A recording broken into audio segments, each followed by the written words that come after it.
আল্লাহ পাক রব্বুল আলামিন আরেক আয়াতের মধ্যে বললেন, ওয়ালাকুল জারানা লিজাহান্নামা কাসীরাম মিনাল জিন্নি ওয়াল ইনস লাহুম কুলুবুন লা ইয়াফকাহুনা বিহা। আল্লাহ মানুষকে যারা পরিমাণ জুলুম করেন না আল্লাহ বললেন, কিন্তু আরেক আয়াতের মধ্যে আল্লাহ বলেন, ওয়ালাকুল জারানা লিজাহান্নামা কাসীরাম মিনাল জিন্নি ওয়াল ইনস। আল্লাহ পাক রব্বুল আলামিন বলেন, ওয়ালাকুল জারানা লিজাহান্নামা, যে আমি কি করব অসংখ্য জিন এবং মানুষকে জাহান্নামের মধ্যে নিক্ষেপ করব, জাহান্নামের মধ্যে তাদেরকে দেওয়া হবে। এখন আল্লাহ পাক রব্বুল আলামিন বান্দাদেরকে ভালোবাসেন, মহব্বত করেন, যারা পরিমাণ পরিমাণ জুলুম করে না। আবার আয়াতের মধ্যে বলে যে আমি তাদেরকে অসংখ্য মানুষ এবং জিনকে জাহান্নামের মধ্যে দিব। এইটা বান্দার জন্য তো জুলুম হয়ে যায়। আল্লাহ পাক রব্বুল আলামিন বলেন তাদের ব্যাপারে, ওয়ালাকুল জারানা লিজাহান্নামা কাসীরাম মিনাল জিন্নি ওয়াল ইনসি লাহুম কুলুবুন লা ইয়াফকাহুনা বিহা। আল্লাহ পাক রব্বুল আলামিন বলেন যে আমি যাদেরকে অন্তর দিয়েছি, কলব দিয়েছি, ভালো মন্দ বিবেচনা করার মতো আমি তাদেরকে বুদ্ধি দিয়েছি, ওই সমস্ত বান্দা যারা আল্লাহর বান্দা যারা কি করে না, ভালো মন্দ বিবেচনা করে না, ভালো কোনটা খারাপ কোনটা এইটাকে তারা যাচাই বাছাই করে না, তাদের ব্যাপারে আল্লাহ পাক রব্বুল আলামিন বলেন যে ওয়ালাকাদ জারানা লিজাহান্নামা কাসীরাম মিনাল জিন্নি ওয়াল ইনস, অসংখ্য জিন এবং মানুষকে আল্লাহ জাহান্নামে দিবে, যারা অন্তর পাওয়ার পর, বুদ্ধি পাওয়ার পর ওই বুদ্ধিটাকে ভালো কাজে ব্যয় করে না, কোনটা সবের কাজ, কোনটা ভালো কাজ, কোনটা মন্দ কাজ, এই দুইটাকে তারা কি করে না, বিবেচনা করে না। আল্লাহ তাদের ব্যাপারে বললেন, লাহুম কুলুবুন লা ইয়াফকাহুনা বিহা ওয়া লাহুম আয়ুনুন লা ইউবসিরুনা বিহা, যে আমি আল্লাহ তাদেরকে দুইটা চক্ষু দান করেছি, দুইটা চক্ষু দিয়েছি, যেই চক্ষু দ্বারা আমি তাদেরকে যেই জিনিসটা আদেশ করেছি ওইটা তারা দেখে না, যেইটাকে নিষেধ করেছি ওইটা তারা দেখে। আল্লাহ তাদের ব্যাপারে বললেন, আযানুল্লাহ ইয়াসমাউনা বিহা, আল্লাহ বলেন আমি তাদেরকে দুইটা কান দিয়েছি, ওই কান দ্বারা তারা কি করবে, শ্রবণ করবে, তারা শুনবে, শোনার মধ্যে আবার ভালো মন্দ বিবেচনা করবে। আল্লাহ তাদের ব্যাপারেই বললেন, ওয়ালাহুম আযানুন লা ইয়াসমাউনা বিহা উলাইকা কাল আনআম, যারা এই সমস্ত জিনিসগুলি বিবেচনা করে না। আল্লাহ পাক রব্বুল আলামিন মানুষকে দুইটা চক্ষু দিয়েছে, একটা গরুকেও দুইটা চক্ষু দিয়েছে। এখন গরু ওইটা বোঝে না যে তাদের মধ্যে আল্লাহ পাক রব্বুল আলামিন বিভাগ বুদ্ধি দেয় নাই, আল্লাহ পাক রব্বুল আলামিন তাদের উপরে কোনো বিধি বিধান দেয় নাই।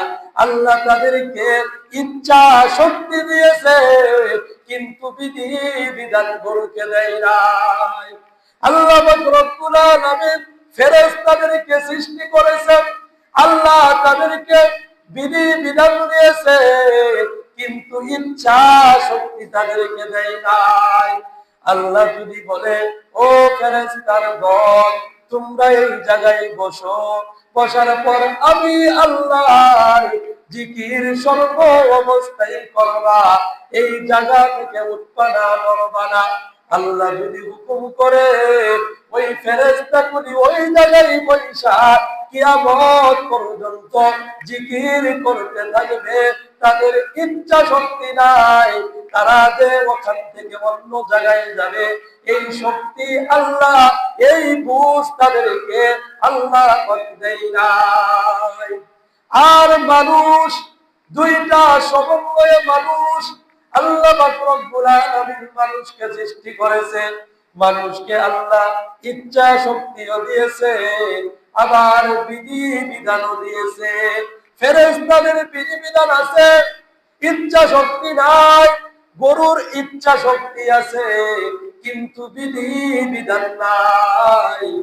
আর মানুষের ইচ্ছা শক্তি আছে, আবার আল্লাহ তাদেরকে বিধি বিধানও দিয়ে দিয়েছে। কারণ মানুষ ইচ্ছা করলে কি করতে পারবে? নামাজ পড়ার জন্য মসজিদে আগে ভাগে ঢুকতে পারবে, আবার ইচ্ছা করলে বলবে কিছুক্ষণ পরে যায়, এইটাও সে পারবে। কিন্তু আল্লাহ তাকে বিধিবিধান দিয়েছে, বান্দা তোমার ইচ্ছা শক্তি বিধিবিধান দুইটা মিলাইয়া তুমি একটা মানুষ। এই জন্য আল্লাহ মানুষকে সম্মানিত করেছেন। আল্লাহ কুরআনের মধ্যে বলেন, ওয়ালাকাদ কাররামনা বনি আদম, আমি মানুষকে সবচাইতে সম্মানিত করেছি। আল্লাহ আরেক আয়াতের মধ্যে বলেন, লাকাদ খালাকনাল ইনসান ফি আহসানি তাকওয়িম, আমি মানুষকে সবচাইতে সুন্দর করে বানাইছি। আল্লাহ মানুষকে সবচাইতে সুন্দর করে বানাইছে। আল্লাহ কেমন করে বানাইছেন? আল্লাহ পাক রব্বুল আলামিন এই আসমান সৃষ্টি করেছেন, জমিন সৃষ্টি করেছেন। আসমান জমিন মিলাইয়া 4 দিনে আল্লাহ সৃষ্টি করেছেন। করার পর আর 2 দিনে এগুলি ডেকোরেশন করেছেন, সুন্দর করেছেন। আল্লাহর মন চাই কোটি কোটি ফেরেশতা বানাইছেন। আল্লাহর মন চাইলেন হাজার হাজার হাজার হাজার মাখলুক সৃষ্টি করলেন। এরপর আল্লাহ পাক রব্বুল আলামিন সবগুলি মিলাইয়া একটা খেয়াল চালু করে দিলেন। পাখিতে কিচির মিচির করে, বিড়ালে মেও মেও করে, গরু বাছুরে হাম্বা হাম্বা করে, ঘোড়া চিহি চিহি করে, আরো কত কিছু কত রকম আওয়াজ করে। কিন্তু আমার মাওলার মজা লাগে না, আমার মাওলার ভালো লাগে না। আল্লাহ পাক রব্বুল আলামিন এই আসমান জমিন বানাইছেন, হাত লাগান নাই। নিজের ঘর খানায়ে কাবা, এইটাও আল্লাহ হাত লাগান নাই। আল্লাহ পাক রব্বুল আলামিন এগুলি সৃষ্টি করার পর আল্লাহর মন চাইলেন, খেয়াল শুরু করে দিলেন। সব রকম আওয়াজ করে কোটি কোটি ফেরেশতা আল্লাহর তাসবিহ জপে, আল্লাহর জিকির করে। সুবহানাল্লাহ ওয়ালহামদুলিল্লাহ লা ইলাহা ইল্লাল্লাহ, সুবহানাল্লাহ ওয়ালহামদুলিল্লাহ লা ইলাহা ইল্লাল্লাহ। এইভাবে তারা অনবরত জিকির করে। কিন্তু আমার মাওলার মজা লাগে না, আমার মাওলার ভালো লাগে না। আমার মাওলা মনে মনে সিদ্ধান্ত নেয় যে আমি এমন একটা জাতি বানাইব, এমন একটা মাখলুক আমি বানাইব, যেই মাখলুকটা কি করবে, মাঝে মাঝে উল্টা পাল্টা করবে। আবার আয়েশা বলবে, আল্লাহ আমি তো অন্যায় করে ফেলেছি, আল্লাহ ইন্নী যালামতু নাফসি, ও মাওলা নফসের দুখাই পয়রা নাফরমানি করেছি গো মাওলা, ও মাওলা মাফ কইরা দাও, ও মাওলা ক্ষমা কইরা দাও। এইভাবে আমার যেই মাখলুক কি করবে, মাঝে মাঝে উল্টা পাল্টা করবে, আবার আমার কাছে কি করবে, অনুতপ্ত হইয়া তারা নিজের ভুল স্বীকার করবে। আমি এমন একটা জাতি বানাইব। আল্লাহ পাক রব্বুল আলামিন সিদ্ধান্ত নিলেন এই জাতি সৃষ্টি করবেন। করার পর আল্লাহ পাক রব্বুল আলামিন ফেরেশতাদেরকে হুকুম করলেন, ও ফেরেশতা যাও মাটি নিয়ে আসো। সব ধরনের মাটি মিলাইয়া আল্লাহ পাক রব্বুল আলামিনের হুকুমে তারা কি করলেন, মূর্তি একটা বানানো শুরু করলেন। আল্লাহ পাক রব্বুল আলামিন বলে দিলেন এতটুকু লম্বা হবে, এতটা চওড়া হবে, এরকম এরকম বাজ হবে। আল্লাহ পাক রব্বুল আলামিন সব বিবরণ দিয়ে গেলেন। ওই বিবরণ অনুযায়ী ফেরেশতারা একটা মূর্তি বানাইলেন, ৬০ হাত লম্বা মূর্তি। বানানোর পর পা থেকে মাথা পর্যন্ত বানাইলেন। বানানোর পর আল্লাহকে ডাক দেয় ফেরেশতারা, আল্লাহ বানাইলাম তো কেমন হইল গো আল্লাহ।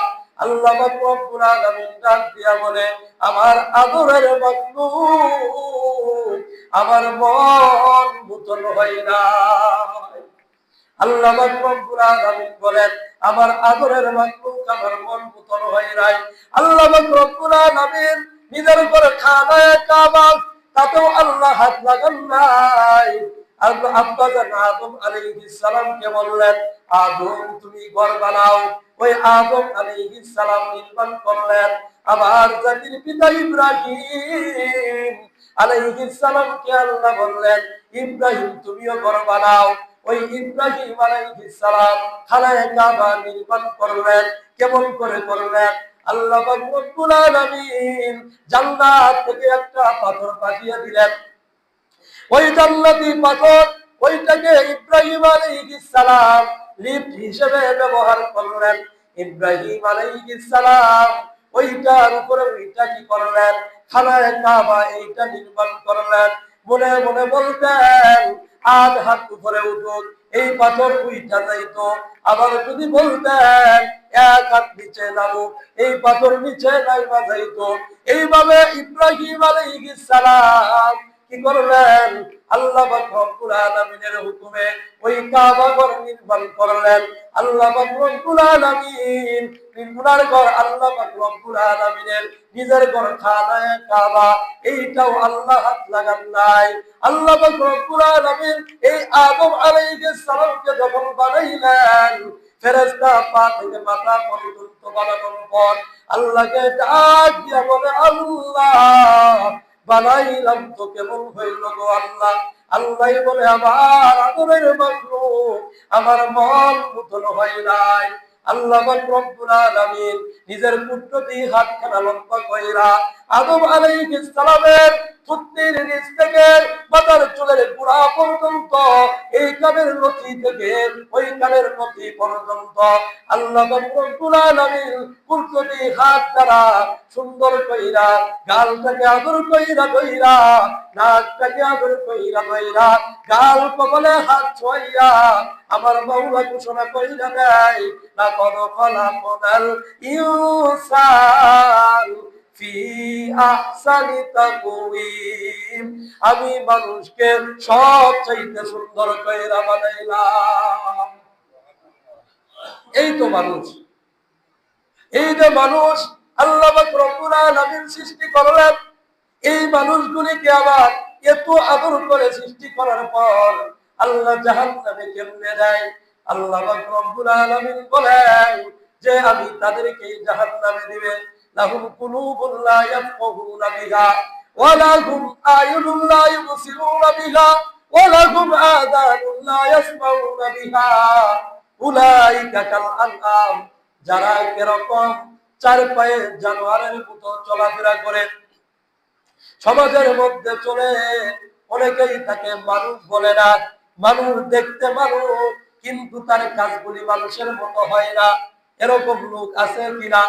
যে দেখতে মানুষ, এই যে দেখতেছে মানুষ, কিন্তু কাজ করে গরুর মতো, চলাফেরা করে গরুর মতো, নামাজ নাই, কালাম নাই, সমাজের মধ্যে ভালো কথা নাই, যা মন চাই তাই করে, এরকম লোক সমাজের মধ্যে বসবাস করে। আল্লাহ তাদের ব্যাপারেই বললেন, উলাইকা কাল আনআম বাল হুম আদল, তারাই তো চার পায়ের জানোয়ারের ন্যায়, যে তাদের চলাফেরা ভালো না, তারা আল্লাহর হুকুম মানে না, তারা এমন ভাবে চলে যে মুসলমানের কাতারের মধ্যে পড়ে না। তারা উলাইকা কাল আনআম বালহুম আদল, তারা চার পায়ে জানোয়ারের অন্তর্ভুক্ত হয়ে যায়। বালহুম আদল উলাইকা হুমুল গাফিলুন, আল্লাহ বলেন তারাই তো গাফিলদের অন্তর্ভুক্ত, তারাই তো গাফিলদের অন্তর্ভুক্ত। আর গাফিল যারা, তারা কেমন যে গাফেল, এরকম ভাবে গাফেল যারা, এইটা আল্লাহর মানুষ, আল্লাহ পাক রব্বুল আলামিন, গাফেল তারা কি করে আল্লাহর পথ থেকে দূরে চলে যায়। আল্লাহ পাক রব্বুল আলামিনের যেই পথ, ইহদিনাস সিরাতাল মুস্তাকিম, এই পথ থেকে তারা দূরে থাকে, যারা গাফেল হয়ে যায়। এই জন্য আল্লাহ পাক রব্বুল আলামিন বলেন, বান্দা আমি তোমাদেরকে আদর করে বানাইছি, আবার যখন আমি তোমাদেরকে জাহান্নামে দিব, ও বান্দা তোমার যতটুকু কষ্ট না হবে, আমি আল্লাহর তার চাইতে বেশি কষ্ট হবে।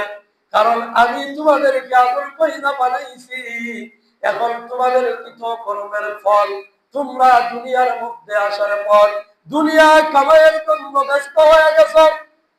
وقال النبي صلى الله عليه وسلم, নবীজির একটা হাদিসের মধ্যে আছে, وقال النبي صلى الله عليه وسلم الدنيا مزرعة الآخرة, ও বান্দা দুনিয়াতে আসার পর দুনিয়া নিয়ে ব্যস্ত হয়ে যায় না, কারণ দুনিয়া এইটা তোমার কামাইয়ের জায়গা, দুনিয়া কামাইয়ের জায়গা না। আর দুনিয়া মাজরাতুল আখিরা, দুনিয়াটা হলো আখিরাতের কামাই করার জন্য। আখিরাত এইখান থেকে তুমি যদি ভালো করে যাইতে পারো, তুমি দুনিয়ার মধ্যে আখিরাত যদি ভালো করে যাইতে পারো, তাহলেই তুমি লাভবান হতে পারবা। আর না হয় এই যে তোমার 65 বছরের জিন্দেগি যদি তুমি জাহান্নামী হও, এই যে এই জগৎ যা করছো বান্দা, তোমার একটারও মূল্য নাই, সব তোমার বরবাদ হয়ে যাবে।